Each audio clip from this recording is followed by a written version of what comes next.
So I didn't hear about RoadPeace for about 1.5 years after my brother was killed. I wish that I'd have known about them sooner. And then when I did hear about them, I think I was a little bit nervous about sitting in a room with a bunch of strangers and talking about something incredibly personal and incredibly painful. So at first I used to go to meetings and say nothing.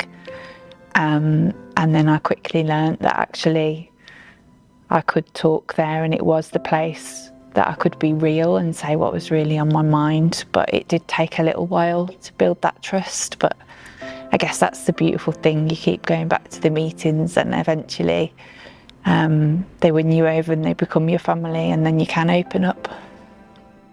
It's hard, I suppose it's hard to go anywhere for the first time, but to walk through that doors, even though I suppose I didn't really know a lot about RoadPeace then, so to walk through that door and then have to tell my story, it was hard, and it was tearful and it was painful, but I came away knowing that I needed to go back again.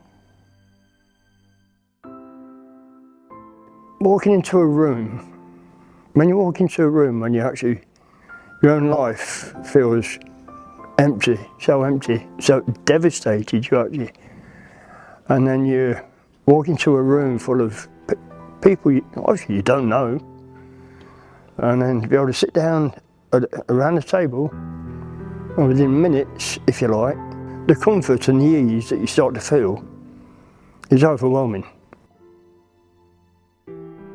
To be quite honest, after the crash, I was in complete and utter shock. Didn't know what was going on around me, hadn't got a clue what I was supposed to do in a situation like this, because it was Baz that always took over things.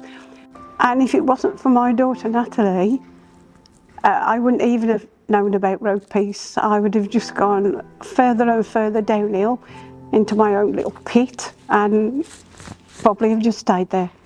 But RoadPeace are my support, my comfort, my hope.